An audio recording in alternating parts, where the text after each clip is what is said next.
Hey everyone, how's it going? In this video, I want to show you a few tips and tricks for layering instruments, whether it is internally in the orchestra or it's layering orchestral instruments with synthesizers. So I get a lot of questions on how to approach layering and combining different instruments, and the rule of thumb that I usually recommend is to layer based on tone color and not necessarily pitch or range. And what I mean by that is, if we listen to the strings from the 30-minute challenge I did the other day,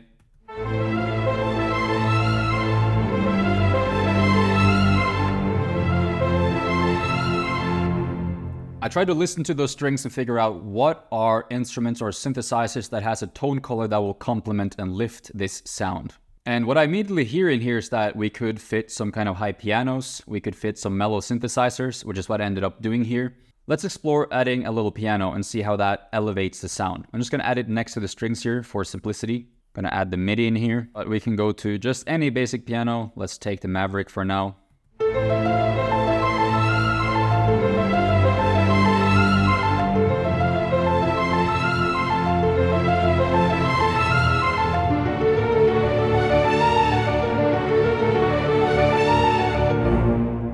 I could also add a flute, because the flute is going to add a little bit more roundness and warmth to the sound, but it's going to complement the violin very nicely. Let's try that out. And I'll add the same MIDI in here.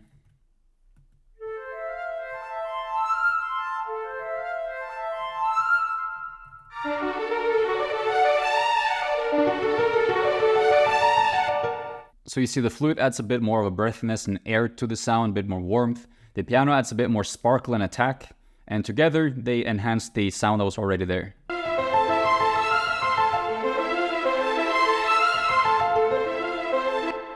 Now, this is not limited to the orchestra. I would use the same technique when it comes to layering with synths, like this.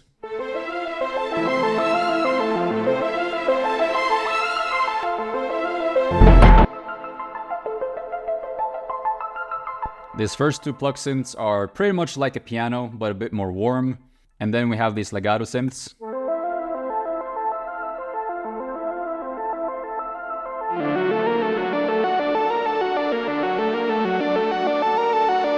And this is just a serum presets, some leads from Composer Master Tools that I threw in here. But as you hear, they really complement and add some size and width to the strings, and they really have a string-like quality that blends nicely.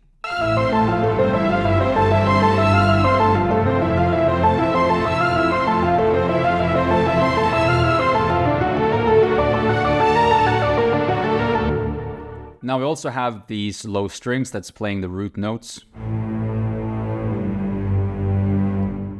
Now I was adding a synth bass to this, or actually I started with the synth bass. And this synth has a similar tone color to the double basses. It's very warm, very deep and sub-focused.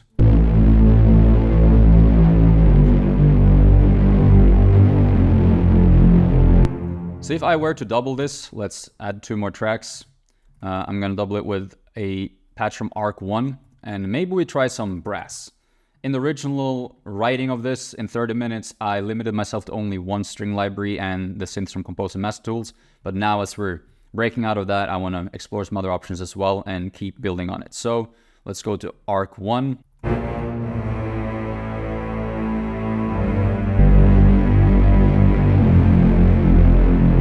And here, these tone colors really complement one another and makes the original sound feel just bigger.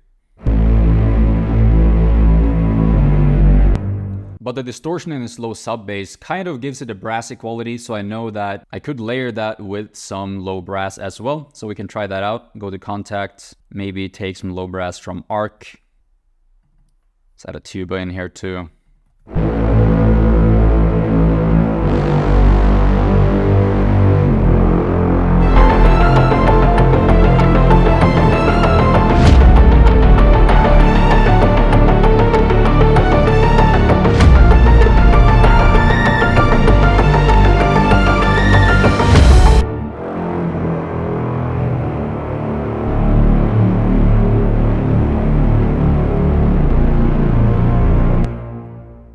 And the thing is, when you layer smart like this, you can actually get away with fewer elements in your track, thus making things simpler. You get less conflict in the mix, and usually a cleaner result. So this principle goes for any element, whether it's synths, whether it's orchestral instruments, whether it's background textures, whether it's a lead, whether it's a chord layer. So I recommend experimenting with this and keeping in mind trying to match things based on tone color, not necessarily based on instrument group, and experimenting with different ways that you can take a layer and build on the existing tone color with other elements, whether it's organic or electronic instruments. I want to keep this video short, so that's all for now. I'll see you in the next video.